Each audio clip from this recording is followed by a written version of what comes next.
Hey warriors, welcome back to the channel. कैसे हैं आप सभी लोग? उम्मीद करता हूँ आप सब बढ़िया होंगे और आपकी पढ़ाई भी एकदम फर्स्ट क्लास चल रही होगी। एंड अगर आपको अकेडमिक्स नॉन अकेडमिक्स कोई भी दिक्कत आ रही है, आप कमेंट सेक्शन में मुझे बता सकते हैं। एंड अगर आप चैनल में पहली बार आ रहे हैं तो ये है Yodha series. Welcome to the channel. आप योधा सीरीज देख रहे हैं। इस सीरीज में साइंस मैथ्स हर एक चैप्टर के चैप्टर वाइज PYQs कराए जा रहे हैं। आज हम फिजिक्स का आखिरी chapter magnetic effect of current देखने वाले हैं, है ना। इसके PYQs हम करेंगे। देन उसके बाद एक आवर एनवायरनमेंट बचा है। देन हम मैथ्स की तरफ हम लोग बढ़ेंगे। देखिए, पिछले कुछ दिनों में साइंस की अगर मैं बात करूँ, योधा सीरीज की वीडियो अनटाइमली आई है, बट वो चीज़ रेक्टिफाई हो चुकी है। जो प्रॉब्लम्स आ रही थी उसको हमने रेक्टिफाई कर लिया है। अब हम लोग डेली 8 PM वीडियो देखेंगे। 10 AM का हमने बोला था, बट वीडियो 8 PM पे आएगी। 8 PM डेली मैथ्स की वीडियो परसों से आनी स्टार्ट हो जाएगी। कल शायद तक आवर एनवायरनमेंट की वीडियो आ जाएगी, है ना। तो डेली 8 PM आपको कहाँ पर आना है? इस यूट्यूब चैनल पे आना है, जहाँ आपको चैप्टर वाइज PYQ मिल जाएगा। शॉर्ट सीरीज भी आने वाली है and we are planning for NCERT express as well. ठीक है, चलिए अब शुरू करते हैं योधा सीरीज की इस वीडियो को। बट शुरू करने से पहले दो क्वेश्चन हमेशा आपके रहते हैं माइंड में। पहला, वीडियो क्यों देखें? बिकॉज PYQs हैं। पिछले साल बोर्ड एग्जाम्स में जो क्वेश्चंस पूछे गए हैं उससे ये सीरीज अवगत कराती है। अब PYQs इंपॉर्टेंस क्यों है? बिकॉज इंपॉर्टेंट इसलिए हैं क्योंकि वो किसी भी टॉपिक की रेलेवेंसी से हमें अवगत कराते हैं कि क्या इस टॉपिक पे मुझे टाइम स्पेंड करना है। टाइम स्पेंड करना है तो कितना करना है ना। तो वो किससे पता चलेगा? PYQ से पता चलेगा। अगर कंटिन्यूअसली पूछा जा रहा है वो क्वेश्चन या उस टाइप का क्वेश्चन, तो आपको आइडिया आ जाएगा कि ये टॉपिक पे ज़्यादा ध्यान देना है, और नहीं पूछा जा रहा तो आपको आइडिया आ जाएगा इस टॉपिक पे ध्यान कम देना है। अब इसके बाद बात करते हैं कि कौन इस वीडियो को देखेगा। जिसका सिलेबस कंप्लीट हो गया है तो भैया तुम तो डेफिनेटली देखो, एज अ टेस्ट सीरीज लेकर देखो। और जिसका सिलेबस नहीं हुआ है वो भी देखो, बिकॉज ये आपके लिए एज अ रिविजन काम करेगा कि यार सिर्फ क्वेश्चन आंसर नहीं चलेगा यहाँ पर, उसके पीछे का कंसेप्ट इन डिटेल बताया जाएगा। तो जब आप क्वेश्चन आंसर्स के थ्रू, है ना, क्वेश्चन के थ्रू चैप्टर्स को करने जाते हैं तो भी वो एक अच्छा तरीका होता है सिलेबस को कंप्लीट करने के लिए। तो चलिए बिना किसी देरी के स्टार्ट करते हैं magnetic effect of electric currents के PYQs, है ना। क्वेश्चन नंबर 1 आपकी स्क्रीन पे ये रहा। State the direction of magnetic field inside the bar magnet. Okay, अगर मैं बार मैग्नेट की बात करता हूं, है ना, बार मैग्नेट की अगर मैं बात करता हूं, इनसाइड और आउटसाइड दोनों का ही बताएंगे हम। बार मैग्नेट में अगर मैं मैग्नेटिक फील्ड की बात करता हूं तो आउटसाइड द मैग्नेट अगर मैं बात करूं, किसकी बात कर रहा हूं मैं? Outside the magnet. Outside the magnet अगर मैं बात करता हूं तो डायरेक्शन क्या होता है? डायरेक्शन होता है north to south, north to south. And अगर मैं इनसाइड द मैग्नेट बात करूं, इनसाइड द मैग्नेट बात करूं तो डायरेक्शन क्या हो जाएगी? South to north. क्या ये चीज क्लियर है? क्या ये चीज क्लियर है? आउटसाइड इनसाइड, है ना। अगर मैं बात कर रहा हूं आउटसाइड की, तो आउटसाइड आपका हो जाएगा नॉर्थ टू साउथ, इनसाइड हो जाएगा साउथ टू नॉर्थ। क्लियर है? चलिए नेक्स्ट क्वेश्चन की तरफ बढ़ते हैं। Identify the poles of the magnet in the given figure. Okay, यहां पर एक बार मैग्नेट दे रखा है, उसमें मैग्नेटिक फील्ड लाइन दे रखी है। हमने अभी अभी क्या पढ़ा था? हमने अभी अभी पढ़ा था कि अगर आउटसाइड द मैग्नेट है तो नॉर्थ टू साउथ। अब आउटसाइड द मैग्नेट में देख रहा हूं, यहां से इधर मैग्नेटिक फील्ड जा रही है, तो ये क्या हो गया? North to south. Inside the magnet में देख रहा हूं साउथ टू नॉर्थ, यानी कि सही डायरेक्शन है, यानी कि नॉर्थ पोल क्या हो गया? B, और साउथ पोल क्या हो गया? A। क्या ये चीज क्लियर है? चलिए आगे बढ़ते हैं। Next question. नेक्स्ट क्वेश्चन क्या पूछ रहा है? Strength of magnetic field produced by a current carrying solenoid does not depend on A, number of turns in the solenoid, B, direction of the current flowing through it, C, radius of solenoid, D, material of core of the solenoid. चलिए अब सबसे पहले, एक solenoid में जो strength of magnetic field होती है वो किस पे डिपेंड करती है? नंबर ऑफ टर्न्स पे। नंबर ऑफ टर्न्स के तो डायरेक्टली प्रोपोर्शनल होता है कि आपने नंबर ऑफ टर्न पढ़ाया है तो जो स्ट्रेंथ होगी वो इंक्रीज हो जाएगी। अगर आपने करंट का मैग्नीट्यूड पढ़ाया है तो भी मैग्नेटिक फील्ड का स्ट्रेंथ बढ़ जाएगा। एंड अगर आपने वहां पर सॉफ्ट आयरन यूज कर रखा है, यानी कि मटेरियल कोई अच्छा यूज कर रखा है, तो भी मैग्नेटिक फील्ड क्या हो जाएगी? एनहांस हो जाएगी। इसका मतलब है किस पे डिपेंड नहीं करेगा? That is radius of solenoid, यानी कि ऑप्शन C। क्या ये चीज क्लियर है? चलिए, है ना, क्लियर है। आगे बढ़ते हैं। Next question. The pattern of magnetic field produce inside a current carrying solenoid is, straight line होगा, कॉन्सेंट्रिक सर्कल्स होगा, ऐसा होगा या ऐसा होगा?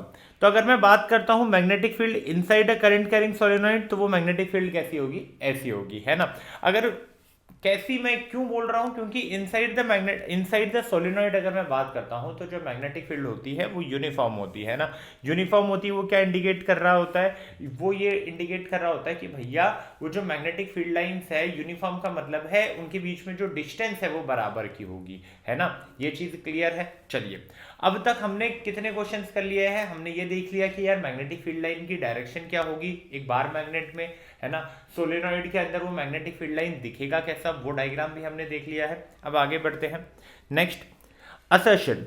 असर्शन रीजन दे रखा है, you know the drill for assertion reason. दो स्टेटमेंट दिए गए होंगे, एक असर्शन का होगा एक रीजन का होगा। आपको दोनों स्टेटमेंट्स को पढ़ना है एंड देन आपको बताना है कौन सा ऑप्शन जो होगा करेक्ट होगा।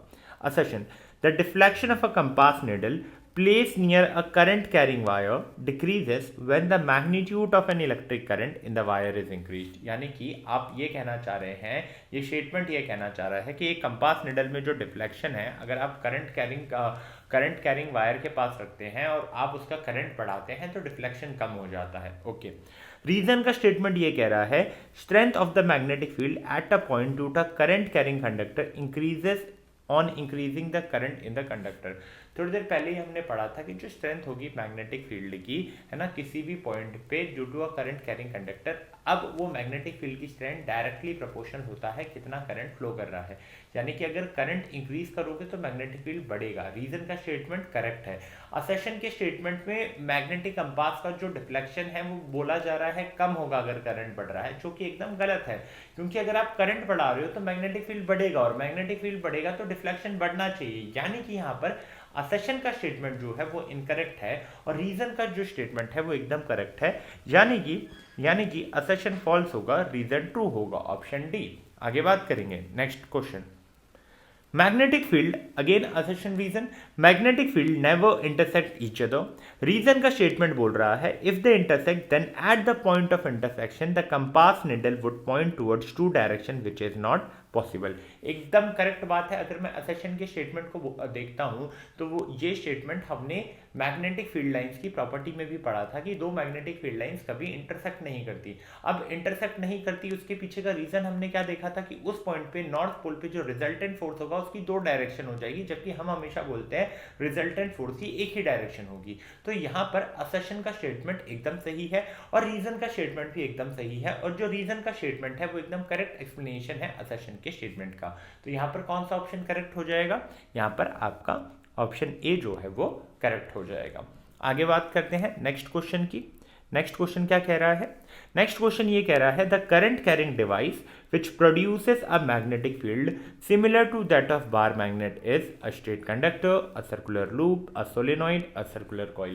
हमने देखा यार, हमने दोनों के लिए देख लिया था फिगर, है ना, बार मैग्नेट के लिए भी देख लिया, सोलेनॉइड के लिए भी देख लिया। तो हमें पता है कि यार जो मैग्नेटिक फील्ड बार मैग्नेट के केस में आती है, सिमिलर ही मैग्नेटिक फील्ड लाइन जो होती है वो किसके केस में आती है, सोलेनॉइड के केस में आती है। यानी कि ऑप्शन सी जो होगा यहाँ पर करेक्ट हो जाएगा।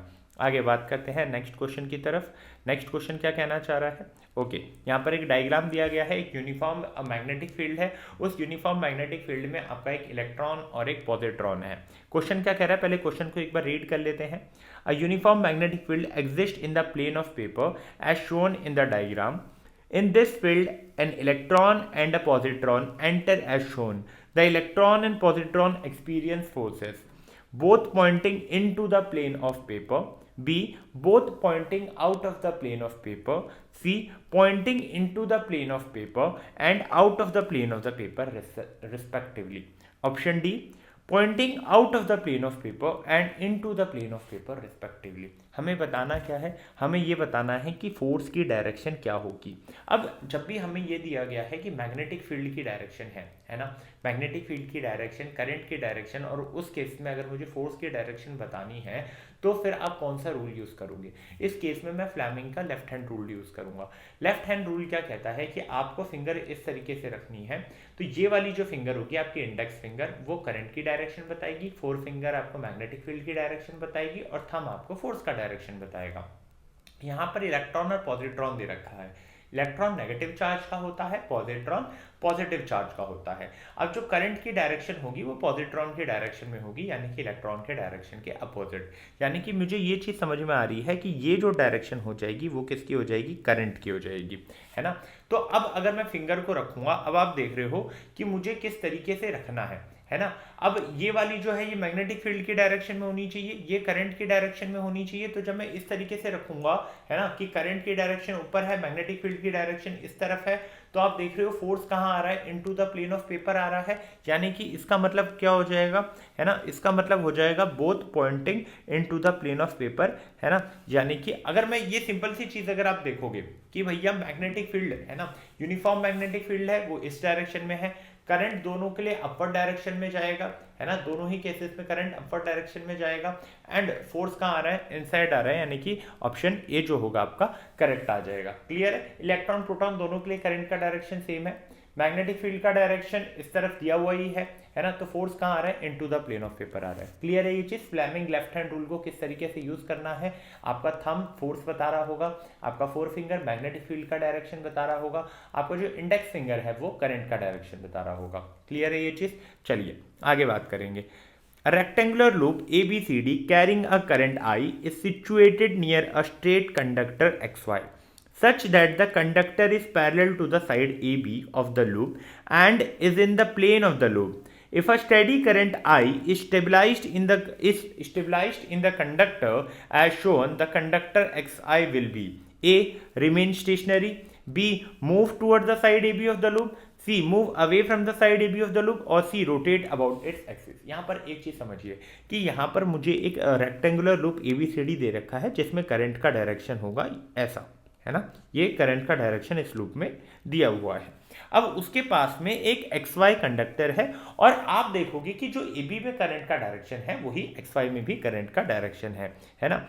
अब आपको ये बताना है कि जो कंडक्टर XY है वो क्या होगा। अब दोनों में अगर करंट की डायरेक्शन सेम है तो दोनों के द्वारा जो मैग्नेटिक फील्ड प्रोड्यूस की जाएगी वो एक दूसरे को अट्रैक्ट करेगी। अगर करंट का डायरेक्शन अपोजिट होता तो वो रिपेल करती। तो यहाँ पर क्या होगा कि ये जो कंडक्टर XY है वो लूप की तरफ बढ़ेगा और लूप की जो साइड AB है उसकी तरफ अट्रैक्ट होता जाएगा, उसकी तरफ बढ़ेगा, यानी कि ऑप्शन बी जो है वो आपका करेक्ट हो जाएगा। क्लियर है ये चीज आपको। चलिए आगे बात करेंगे नेक्स्ट क्वेश्चन की तरफ। The shape of magnetic field line produce inside a solenoid and around a straight conductor both carrying current of the same magnitude are respectively।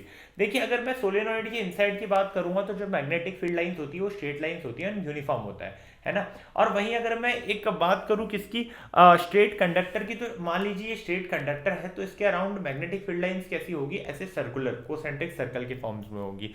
तो यहाँ पर ऑप्शन क्या हो जाएगा, अगर मैं बात करता हूँ सोलेनॉइड की तो स्ट्रेट, है ना, और सोलेनॉइड में स्ट्रेट होगी और स्ट्रेट कंडक्टर में क्या होगा, सर्कुलर, यानी कि ऑप्शन ए जो है आपका करेक्ट हो जाएगा क्योंकि इसमें कॉम्बिनेशन जो स्ट्रेट एंड सर्कुलर दोनों सही आ रहा है। क्लियर है।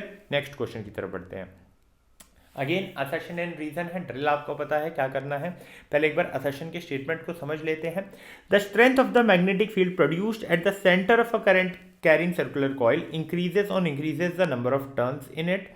रीजन का स्टेटमेंट कह रहा है the current in each circular turn has the same direction and the magnetic field due to each turn then just add up. देखिए सबसे पहले स्टेटमेंट को हम लोग ना समझने की कोशिश करते हैं। क्या कहना चाह रहा है कि जो मैग्नेटिक फील्ड का स्ट्रेंथ है करंट कैरिंग सर्कुलर कॉइल के लिए, वो जितने नंबर ऑफ टर्न्स बढ़ेंगे उतना वो स्ट्रेंथ जो है वो बढ़ता जाएगा मैग्नेटिक फील्ड का। और एकदम एग्जैक्टली करेक्ट भी है क्योंकि स्ट्रेंथ जो है मैग्नेटिक फील्ड का डायरेक्टली प्रोपोर्शनल है नंबर ऑफ टर्न्स के, है ना। अब रीजन का स्टेटमेंट क्या कह रहा है कि भैया जो करंट होगा हर सर्कुलर कॉइल में सेम डायरेक्शन में होगा, इसलिए उनका जो मैग्नेटिक फील्ड होगा वो एड अप हो जाएगा। And that is absolutely true कि आप नंबर ऑफ टर्न्स अगर बढ़ाते जाएंगे तो करंट का डायरेक्शन तो सेम रहेगा, जस्ट आपका मैग्नेटिक फील्ड एड अप हो जाएगा। यानी कि यहाँ पर असर्शन का स्टेटमेंट एकदम सही है, रीजन का स्टेटमेंट एकदम सही है, और जो रीजन का स्टेटमेंट है वो असर्शन के स्टेटमेंट का एकदम करेक्ट एक्सप्लेनेशन है। यानी कि यहाँ पर ऑप्शन ए जो रहेगा आपका एकदम करेक्ट रहेगा। क्लियर है। आगे बढ़े, चलिए आगे बढ़ते हैं। अब यह बात करते हैं नेक्स्ट क्वेश्चन की। यहां पर भी असर्शन रीजन दिया गया है। magnetic field lines do not intersect each other. Okay, reason, magnetic field lines are imaginary lines that tangent to which at any point give the direction of field at that point. देखिए पहले statement को अगर मैं समझता हूं तो वो ये कहना चाह रहा है कि मैग्नेटिक फील्ड लाइंस कभी इंटरसेक्ट नहीं करती, और क्यों नहीं करती वो ऑलरेडी हमें पिछले वाले क्वेश्चंस में देखा था। मेरे को क्योंकि असर्शन का स्टेटमेंट सही है ये तो हमें पता है, रीजन के स्टेटमेंट को समझते हैं कि वो क्या कहना चाह रहा है। कि मैग्नेटिक फील्ड लाइन जो होती है वो इमेजिनरी लाइन होती है, और उस लाइन पे किसी भी पॉइंट पे अगर आप टेंजेंट देते हो तो वो उस पॉइंट पे मैग्नेटिक फील्ड लाइन का डायरेक्शन देता है। अब मान लीजिए कि मैग्नेटिक फील्ड लाइन इंटरसेक्ट कर रही है तो क्या होगा, आप उस पॉइंट पे कितने टेंजेंट बनेंगे, दो टेंजेंट, यानी कि दो डायरेक्शन, तो दो टेंजेंट तो बन नहीं सकते, क्लियर है, क्योंकि डायरेक्शन तो एक ही होनी है ना। तो इसीलिए असर्शन भी सही है, रीजन भी सही है, और रीजन जो है वो असर्शन का करेक्ट एक्सप्लेनेशन है, यानी कि ऑप्शन ए जो होगा आपका करेक्ट होगा। क्लियर है, आगे बढ़ सकते हैं। चलिए नेक्स्ट क्वेश्चन को देखते हैं। A positron enter a uniform magnetic field at right angle to it as shown. The direction of force experienced by a positron will be to the right, to the left, into the page, out of the page. Again आप देखोगे positron है, positron की जो direction होगी उसी direction में current भी होगा। अगेन फ्लेमिंग का रूल आप यूज करोगे, आपको पता है ये मैग्नेटिक फील्ड की डायरेक्शन है, ये अपवर्ड में आपकी करंट की डायरेक्शन है, यानी कि फोर्स कहाँ आएगा, into the plane of paper आएगा, यानी कि into the page. Option C आपका क्या हो जाएगा, आपका करेक्ट हो जाएगा। आपको बस इतना याद रखना है कि जो आपकी फोर फिंगर होगी वो मैग्नेटिक फील्ड की डायरेक्शन दे रही होगी, आपकी जो इंडेक्स फिंगर होगी वो आपको करंट की डायरेक्शन दे रही होगी, और जो आपका थंब होगा वो आपको फोर्स का डायरेक्शन दे रहा होगा। क्लियर है ये चीज। चलिए आगे बात कर लेते हैं, नेक्स्ट क्वेश्चन की तरफ बढ़े। A constant current flows in a horizontal wire in the plane of paper from east to west as shown in the figure. The direction of the magnetic field will be north to south at a point. A. Directly above the wire. B. Directly below the wire. C. Located in the plane of the paper on the north side of the wire. D. Located in the plane of the paper on the north side of the wire. अब यहाँ पर एक चीज समझिए कि भैया यहाँ पर आपको किसका डायरेक्शन दे रखा है, यहाँ पर करंट का डायरेक्शन दे रखा है। करंट कहाँ से कहाँ जा रहा है, करंट जा रहा है ईस्ट टू वेस्ट, है ना। एक स्ट्रेट वायर दे रखा है, तो यहाँ पर मैं यूज करूंगा राइट हैंड थंब रूल कि भैया अगर वेस्ट टू ईस्ट जा रहा है तो मैं मेरा थंब जो होगा वो करंट का डायरेक्शन दे रहा होगा। अब करंट इस डायरेक्शन में तो मैंने यूं रखा, तो अब मुझे भी ये पता है कि जो मेरी ये होगी कर्ल फिंगर्स वो किसकी डायरेक्शन दे रही होगी, मैग्नेटिक फील्ड की, है ना। अब भैया एक सिंपल सी बात है कि अगर मान लीजिए ये वाला जो है ये मेरा किसका दे रहा होगा, ये मेरा दे रहा होगा मैग्नेटिक फील्ड का, है ना, मैग्नेटिक फील्ड का डायरेक्शन दे रहा होगा, और ये आ जाएगा बिलो द वायर, है ना, ये आ जाएगा बिलो द वायर। सिंपल सी बात है ना, सिंपल सी बात है कि मैग्नेटिक फील्ड का डायरेक्शन क्या आ जाएगा, बिलो द वायर आ जाएगा।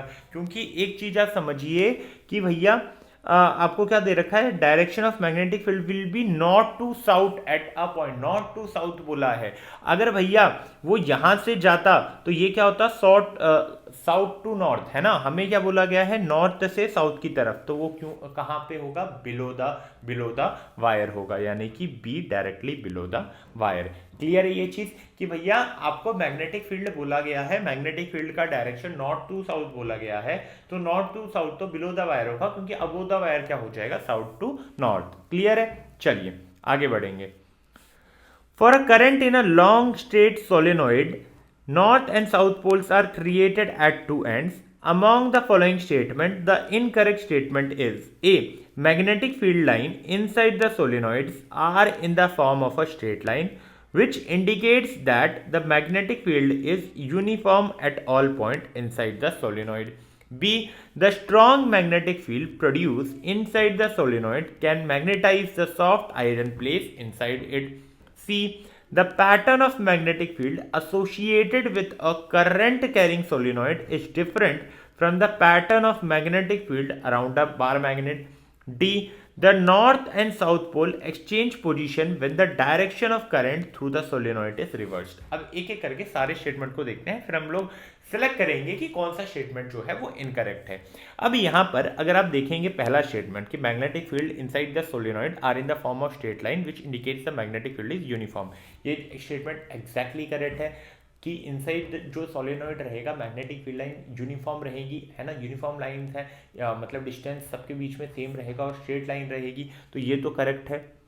Strong magnetic field produce inside the solenoid, क्या मैग्नेटाइज सॉफ्ट आयरन, है ना, इलेक्ट्रोमैग्नेट बनाने के काम आता है, तो ये स्टेटमेंट भी सही है, क्योंकि आपको पता होगा कि इलेक्ट्रोमैग्नेट कौन बना रहा है, सोलेनोइड ही बना रहा है।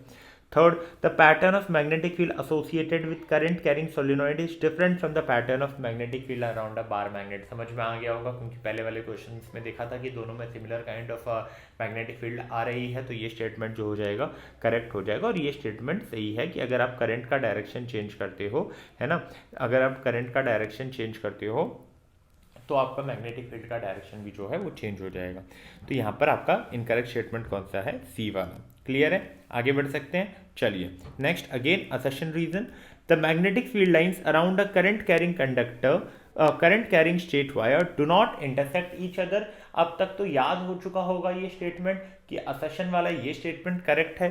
Reason, magnitude of the magnetic field produced at a given point increases as the current through the wire increases। देखिए ये भी एग्जैक्टली करेक्ट है कि मैग्नेटिक फील्ड का जो स्ट्रेंथ है वो किस पे डिपेंड करता है, करंट पे, कि कितना करंट फ्लो कर रहा है। करंट इंक्रीज होगा तो मैग्नेटिक फील्ड का स्ट्रेंथ बढ़ेगा, बट इसका कोई लेना देना नहीं है कि क्यों दो मैग्नेटिक फील्ड लाइंस को इंटरसेक्ट नहीं करना। यानी कि असर्शन का स्टेटमेंट अगर मैं देखता हूँ वो अपनी जगह सही है, रीजन का स्टेटमेंट मैं देख अपनी जगह वो भी सही है, बट कहीं ना कहीं ये चीज भी सही है कि रीजन का स्टेटमेंट असर्शन के स्टेटमेंट को करेक्टली एक्सप्लेन नहीं कर रहा। तो यहां पर आपका करेक्ट ऑप्शन क्या हो जाएगा, ऑप्शन बी, कि both A and R are true but R is not the correct explanation of A. क्या ये चीज सही है? चलिए अगर ये चीज सही है तो आगे बढ़ते हैं नेक्स्ट क्वेश्चन की तरफ। How is the strength of the magnetic field at a point near a wire related to the strength of electric current flowing in the wire? देखिए मुझे स्ट्रेंथ ऑफ मैग्नेटिक फील्ड की अगर हम लोग बात करते हैं कि वो किस तरीके से किसके ऊपर डिपेंड करता है कि कितना इलेक्ट्रिक करंट फ्लो कर रहा है, तो डायरेक्टली प्रोपोर्शनल है। अगर आपने इलेक्ट्रिक करंट बढ़ाया है, इलेक्ट्रिक करंट का अमाउंट बढ़ाया है, तो जो मैग्नेटिक फील्ड का स्ट्रेंथ है वो बढ़ेगा। करंट अगर आपने कम किया है तो स्ट्रेंथ जो होगा मैग्नेटिक फील्ड का वो भी घटेगा। क्लियर है ये चीज? चलिए, What does the direction of thumb indicated in the right hand thumb rule? Right hand thumb rule क्या कहता है कि अगर एक स्ट्रेट कैरिंग कंडक्टर को आपने अपने हाथ में पकड़ा है तो ये थंब का डायरेक्शन क्या देगा आपको? थंब का डायरेक्शन इलेक्ट्रिक करंट का डायरेक्शन देगा, और कर्ल फिंगर का डायरेक्शन आपको क्या देगा? मैग्नेटिक फील्ड लाइंस का डायरेक्शन देगा। यानी कि अगर ये क्या होगा, ये एंटी क्लॉकवाइज कब होगा? जब अपवर्ड जा रहा है, और क्लॉकवाइज कब होगा? क्लॉकवाइज कब होगा? जब करंट का डायरेक्शन डाउनवर्ड होगा। तो राइट हैंड थंब रूल में थंब आपका क्या इंडिकेट कर रहा है? थंब आपका इंडिकेट कर रहा है डायरेक्शन ऑफ इलेक्ट्रिक करंट। क्या ये चीज क्लियर है? चलिए अगर ये चीज क्लियर है तो आगे बढ़ते हैं। अगेन एक और क्वेश्चन 2012 में पूछा गया है। 2012 में पूछा गया था what does the thumb indicate in Fleming's right hand rule. देखिए किस में पूछा जा रहा है वो आपको पता होना चाहिए कि अगर आपका राइट हैंड थंब रूल में पूछा जा रहा है एंड मान लीजिए फ्लेमिंग्स के लेफ्ट हैंड रूल में पूछा जा रहा है, ये यहाँ पे ना लेफ्ट हैंड रूल होना चाहिए, फ्लेमिंग्स, हाँ फ्लेमिंग्स लेफ्ट हैंड रूल है क्वेश्चन एक्चुअली। तो फ्लेमिंग्स के लेफ्ट हैंड रूल में अगर पूछा जा रहा है तो लेफ्ट हैंड रूल में क्या हो जाएगा कि थंब जो है वो फोर्स बता रहा है ना, फोर फिंगर है जो मैग्नेटिक फील्ड बता रहा है, और इंडेक्स फिंगर जो है वो करंट बता रहा है। क्लियर है? आगे बात करते हैं। Why are magnetic field lines are closed curve? अगर आप ये देखेंगे कि आउटसाइड द मैग्नेट डायरेक्शन क्या होती है मैग्नेटिक फील्ड लाइन की, वो हो जाएंगी नॉर्थ से साउथ, और इनसाइड क्या हो जाएगी? साउथ टू नॉर्थ, जिसके कारण क्या बन जाता है? एक क्लोज कर्व बन जाता है, जो कि ये बताता है कि उसमें कोई भी स्टार्टिंग या एंडिंग पॉइंट नहीं है, it is a close loop. क्या ये चीज क्लियर है? चलिए अगर ये चीज क्लियर है तो अगले क्वेश्चन की तरफ बढ़ते हैं, है ना। चलिए, state two ways by which the strength of an electromagnet can be increase. Okay, दो तरीके जिससे एक स्ट्रेंथ आप इलेक्ट्रोमैग्नेट का बढ़ा सकते हैं। आप क्या कर सकते हैं? करंट, है ना, करंट के स्ट्रेंथ को इंक्रीज कर सकते हैं, अमाउंट ऑफ करंट जो फ्लो कर रहा है उसे इंक्रीज कर सकते हैं, उससे वो इंक्रीज होगा।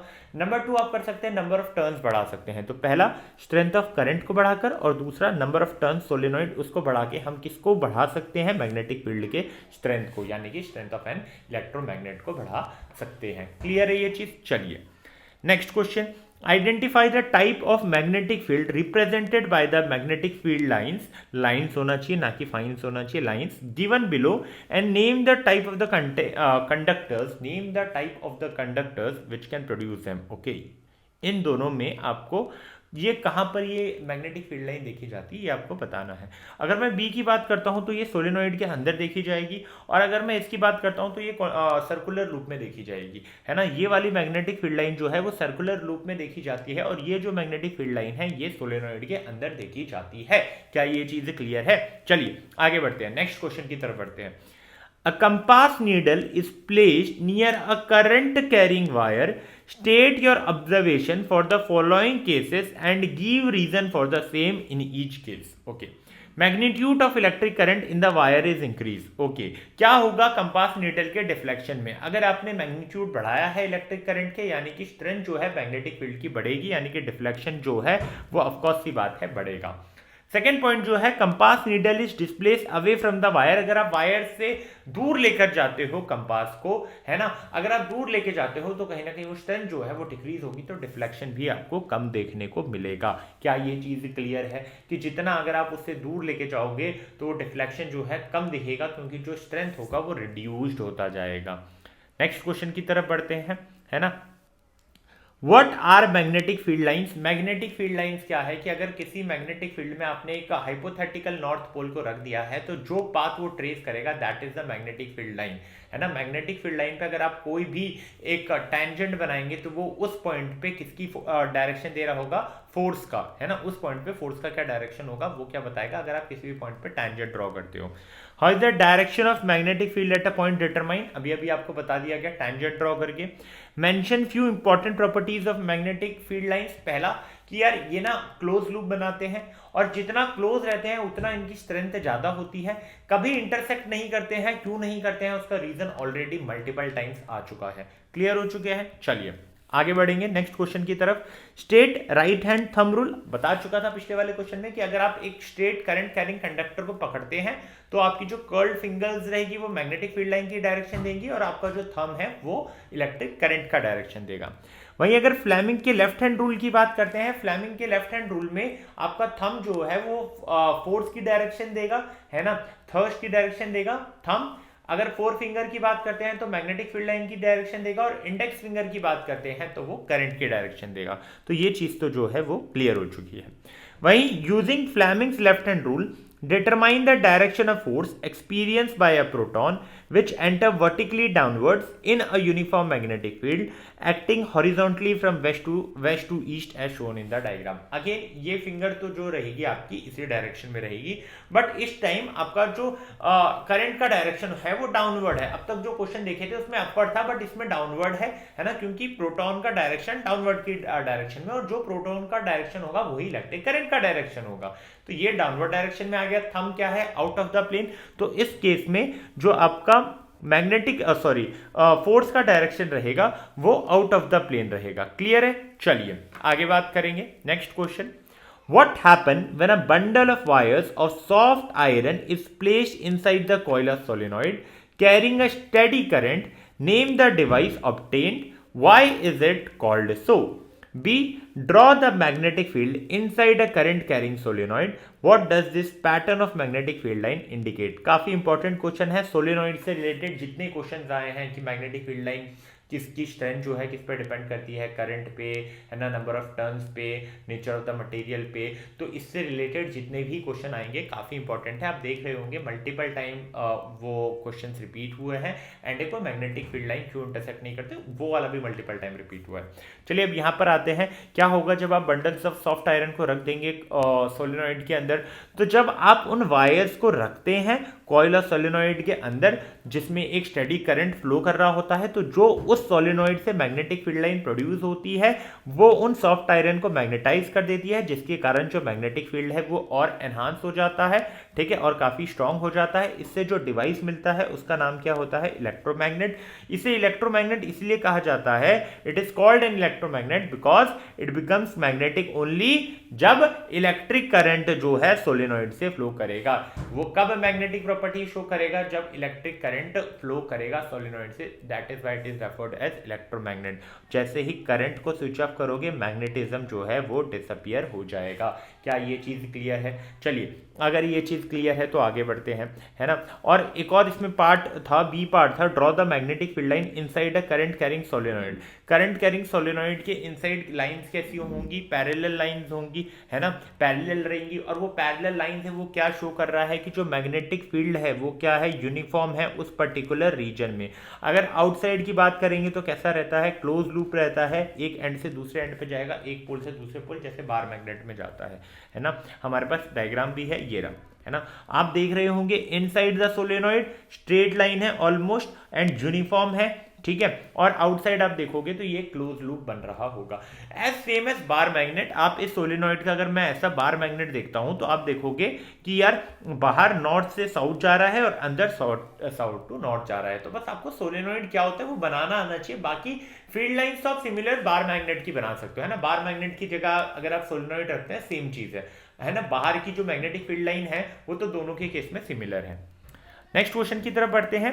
To magnetic field lines do not intersect each other, why? पता चल चुका होगा, बिकॉज उस पॉइंट पे दो डायरेक्शन फोर्स की हो जाएगी, दैट इज नॉट पॉसिबल, है ना। इन डिटेल तो काफी बार डिस्कस कर चुके हैं, मल्टीपल 3 से 4 बार डिस्कस हो चुका है। नेक्स्ट क्वेश्चन पे ध्यान देते हैं। How is a uniform magnetic field in a given reason represent? Okay, किसी भी रीजन में अगर मुझे यूनिफॉर्म मैग्नेटिक फील्ड बतानी है तो यार मैं ऐसे बता सकता हूं, है ना, कि भैया सबके बीच में क्या है? डिस्टेंस सेम है। क्लियर है? How is a uniform magnetic field in a given reason represent? इस तरीके से होता है कि स्पेसेस जो है वो उनके बीच में सेम होना चाहिए, है ना। क्लियर? आगे बढ़ते हैं, चलिए। Name and state the rule to determine the direction of a magnetic field produce around a current carrying straight conductor. भैया करंट कैरिंग स्ट्रेट कंडक्टर है, right hand thumb rule, current की डायरेक्शन थंब से पता चलेगी और जो curve finger है वो मैग्नेटिक फील्ड की डायरेक्शन बताएगा। Force experience by current carrying straight conductor place in a magnetic field which is perpendicular to it. यहाँ पर आपको फ्लेमिंग्स का लेफ्ट हैंड रूल जो है वो काम में आ जाएगा, जो कि ये कहता है कि भैया आप अपने फिंगर्स को इस तरीके से रखिए, 4 फिंगर मैग्नेटिक फील्ड लाइन की डायरेक्शन में अलाइन होगा, इंडेक्स फिंगर करंट की डायरेक्शन में, थंब जो रहेगा वो किसकी डायरेक्शन में अलाइन रहेगा? फोर्स की, मैग्नेटिक फोर्स या थ्रस्ट की डायरेक्शन में अलाइन रहेगा। नेक्स्ट क्वेश्चन पे बढ़ते हैं। Draw a diagram to show the pattern of magnetic field lines on a horizontal sheet of paper due to a straight conductor passing through its centre and carrying current vertically upwards. Mark on it the direction of current in the conductor और second the corresponding magnetic field line. State right hand thumb rule and check whether the direction mark by you are in accordance with this rule और नॉट। एक simple सी बात है कि हमें diagram करना है, हमें मैग्नेटिक फील्ड लाइंस के पैटर्न को बताना है हॉरिजॉन्टल शीट ऑफ पेपर में, जिसमें एक स्ट्रेट कंडक्टर रहेगा, उससे पास हो रहा होगा सेंटर से और उसमें करंट वर्टिकली अपवर्ड जा रहा है। अगर वर्टिकली अपवर्ड जा रहा है यानी कि एंटी क्लॉकवाइज डायरेक्शन होगी। देखिए यहाँ पर ये आपका हॉरिजॉन्टल शीट ऑफ पेपर है, क्लियर है, हॉरिजॉन्टल शीट ऑफ पेपर है। अब इसमें ये आपका वायर है, ठीक है। हमने क्या कहा था? वायर में इलेक्ट्रिक करंट का डायरेक्शन अपवर्ड होना चाहिए, तो हमने अपवर्ड शो कर दिया है, यानी कि कोसेंट्रिक सर्कल्स बनेंगे वायर के अराउंड और डायरेक्शन क्या होगी मैग्नेटिक फील्ड की? एंटी क्लॉकवाइज, क्योंकि करंट का डायरेक्शन अपवर्ड है तो आप देख सकते हो ये एंटी क्लॉकवाइज होना चाहिए। डाउनवर्ड होता तो ये क्लॉकवाइज होता, है ना। तो इस तरीके से आप शो कर सकते हो एक कार्डबोर्ड में मैग्नेटिक फील्ड लाइन का डायरेक्शन, है ना। स्ट्रेट करंट कैरिंग कंडक्टर के लिए कोसेंट्रिक सर्कल होता है, clockwise anti clockwise depend upon the direction of electric current and that is what right hand thumb rule says, है ना। और ये उसी से अलाइंड है। क्लियर है? आगे बात करेंगे। Draw label diagram to show the pattern of magnetic field line produced due to a current carrying straight conductor. Mark on it the direction of current in the conductor and the direction of magnetic field line. अभी जो किया था again conductor thumb straight upward यानी कि anti clockwise, downward यानी कि clockwise. Clear है? Right hand thumb rule. आगे बढ़ते हैं। Name the device used to magnetize a piece of magnetic material. Okay, that is solenoid, जो कि इलेक्ट्रोमैग्नेट बनाने में यूज होता है। Draw label diagram to show the arrangement used for magnetization of cylinder made up of soft iron. तो ये का जो हमने देखा था सोलेनोइड के अंदर, हमने एक क्वेश्चन भी पढ़ा था कि अगर अंदर मैं यहाँ पर क्या रख देता हूँ, सिलेंडर रख देता हूँ जो कि सॉफ्ट आयरन का है, तो वो क्या हो जाएगा? मैग्नेटाइज हो जाएगा। क्लियर है? दैट इज इस अरेंजमेंट को, ये जो आपका है ये सोलेनोइड कॉइल है ना, ये आपका सर्किट है। इसमें अगर आप अंदर मटेरियल रख देते हैं जैसे मैग्नेटाइज करना है तो वो मैग्नेटाइज हो जाएगा। चलिए नेक्स्ट क्वेश्चन की तरफ बढ़ते हैं। ए, differentiate between solenoid and a circular coil. B, explain how a solenoid can be made in the school laboratory. Third, write one use of the strong magnetic field produced inside a current carrying solenoid. यहाँ पर सबसे पहले solenoid क्या होता है? Solenoid एक coil होता है ना, जिसमें काफी सारे टर्न्स होते हैं जो कि इंसुलेटेड कॉपर वायर से रैप होते हैं ताकि एक शेप ऑफ सिलेंडर में उसे रैप किया जाता है। अगर सर्कुलर कॉइल की बात की जाती है तो एक स्ट्रेट वायर होता है जिसको एक सर्कुलर कॉइल में बेंड कर दिया जाता है और फिर उसमें नंबर ऑफ टर्न्स बना दिए जाते हैं। तो ये डिफरेंस होता है कि वहां पर कॉपर वायर से आप रैपिंग करते हो, इंसुलेटेड कॉपर वायर से। हम अपने लैब में सोलेनॉइड कैसे बना सकते हैं स्कूल के, कि भैया कोई भी एक नॉन कंडक्टिंग सिलेंड्रिकल ट्यूब ले लिया, ठीक है, और उसको मैंने वाइंड कर दिया लॉन्ग इंसुलेटेड कॉपर वायर से, ठीक है, ताकि एक शेप मिले आपको स्प्रिंग की, है ना, और वो क्लोज रहे और साइड बाय साइड रहेगा, ठीक है, तो आप क्या बना लोगे? सोलेनॉइड बना लोगे। क्लियर है? अगर मुझे एक मैग्नेटिक मटेरियल को मैग्नेटाइज करना है ना, right one use of strong magnetic field produce, अच्छा उसका यूज क्या होता है जो मैग्नेटिक फील्ड प्रोड्यूस होता है इनसाइड अ सोलेनॉइड? पहला इलेक्ट्रोमैग्नेट बनाने के लिए, दूसरा किसी भी मटेरियल जैसे सॉफ्ट आयरन हो गया उनको मैग्नेटाइज करने के लिए सोलेनॉइड के अंदर की जो मैग्नेटिक फील्ड है, स्ट्रॉन्ग मैग्नेटिक फील्ड, वो यूज होती है। चलिए next question. With the help of a labeled circuit diagram, illustrate the pattern of the magnetic field lines of the magnetic field produced around a straight current carrying conductor. Explain how with the help of a right hand thumb rule we can determine and mark the direction of magnetic field lines due to a current. तीसरी चौथी बार ये question पूछा गया है ना। ये circuit बनाया हमने, है ना, ये आपका सर्किट हो गया, ये की क्लोज्ड है। अब यहाँ पर आप देखोगे कि भैया करंट का डायरेक्शन क्या है? करंट का डायरेक्शन ये है, करंट डाउनवर्ड डायरेक्शन में जा रहा है। करंट ये वायर है, डाउनवर्ड डायरेक्शन में जा रहा है। Magnetic field lines clockwise direction में होगी। कोसेंट्रिक सर्कल्स बनाओ और वहां पर क्लॉकवाइज डायरेक्शन में आप दिखा दीजिए मैग्नेटिक फील्ड का डायरेक्शन। क्या ये चीज समझ में आ रही है? एक सर्किट बनानी आनी चाहिए, एक की होगा, एक एमीटर होगा, एक बैटरी होगी, ठीक है, ताकि करंट सर्कुलेट कर सके। अब करंट डाउनवर्ड डायरेक्शन में है वायर में, तो कॉइल क्लॉकवाइज सर्कुलर जो कोसेंट्रिक सर्कल बनेगा वो क्लॉकवाइज डायरेक्शन में होगा, जो कि मैग्नेटिक फील्ड का डायरेक्शन बता रहा होगा इन accordance with right hand thumb rule. क्या ये चीज क्लियर है? चलिए, state the rule used to find the force acting on a current carrying conductor placed in a magnetic field, that is वो कौन सा हो जाएगा? Right hand thumb rule. Given below are three diagrams showing entry of an electron in a magnetic field. Identify the case in which force will be maximum. Force maximum कब होगा? जब current की direction और magnetic field की direction perpendicular होगी। अगर मैं यहाँ पर देखता हूँ करंट का डायरेक्शन डाउनवर्ड डायरेक्शन में होगा, मैग्नेटिक फील्ड इस डायरेक्शन में, यानी कि 90 डिग्री, यानी कि यहाँ पर मैक्सिमम होगी। मिनिमम कब होगी? जब वो पैरेलल होंगे। पैरेलल कहाँ पर हो रहा है? इस डायरेक्शन में वो पैरेलल है ना, इस केस में पैरेलल है। आपको एक फॉर्मूला बाद में आपको ना आएगा कि फोर्स जो होता है वो BLV साइन थीटा होता है ना। फोर्स क्या होता है? BLV साइन थीटा होता है। अब साइन थीटा क्या है भैया? कि क्या डायरेक्शन है ना। साइन थीटा जो हो जाएगा कि वो डायरेक्शन क्या है। अब अगर मान लीजिए करंट और मैग्नेटिक फील्ड का डायरेक्शन परपेंडिकुलर है, आपको बस साइन थीटा याद रखना है कि साइन थीटा 1 कब होगा? थीटा जब 90 होता है तब, यानी कि अगर करंट और मैग्नेटिक फील्ड परपेंडिकुलर होंगे उस केस में थीटा 90 होगा और साइन 90 1 होता है। करंट और मैग्नेटिक फील्ड पैरेलल रहेंगे, थीटा 0 रहेगा, साइन थीटा 0 रहेगा, यानी कि फिर उस केस में आपका क्या रहेगा? उस केस में आपका फोर्स भी क्या हो जाएगा? मिनिमम हो जाएगा। क्लियर है ये चीज? चलिए नेक्स्ट क्वेश्चन की तरफ बढ़ते हैं। Draw the pattern of magnetic field lines of a current carrying solenoid. Okay, current carrying solenoid और बार मैग्नेट दोनों के लिए सेम है, हमने देखा था। ये रहा आपका सोलेनॉइड, है ना। अगेन यहाँ पे आप देखोगे नॉर्थ से साउथ आउटसाइड जाएगा और इनसाइड साउथ टू नॉर्थ। यही मैग्नेट पे भी देखने को मिलेगा, north to south inside, north to south outside, और इनसाइड क्या होगा? South to north. दोनों कहीं ना कहीं सिमिलर रहेंगे। क्लियर है ये चीज? चलिए next question. Explain the meaning of overloading of an electrical circuit. List two possible causes due to which overloading may occur in the household circuit. Write one preventive measure that should be taken to avoid overloading of domestic circuit. ये गलती से मैंने पिछले जो आपका पिछला जो था उसमें मैंने ले लिया था, करंट इलेक्ट्रिसिटी वाला जो चैप्टर था उसमें इस PYQ को ले लिया था। वहाँ मैंने बताया था कि ओवरलोडिंग होता क्या है।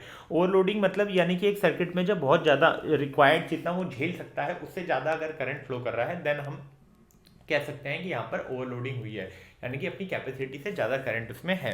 कॉजेस क्या हो सकते हैं कि भाई बहुत सारे हाई पावर अप्लाइंसेस हमने डाल दिए हैं, है ना, या तो आपकी जो वायरिंग हो रखी है वो या तो डैमेज हो सकती है या तो फॉल्टी हो सकती है। अब इसको प्रिवेंट कैसे करेंगे कि भाई आप अपने सर्किट में फ्यूज़ लगा दो, है ना, कि जब बहुत एक आपका होगा ना कि भैया इससे ज़्यादा करंट फ्लो कर रहा है तो वो फ्यूज़ क्या हो जाएगा, मेल्ट हो जाएगा और सर्किट ब्रेक हो जाएगी, यानी कि सर्किट को डैमेज होने से बच जाएगा।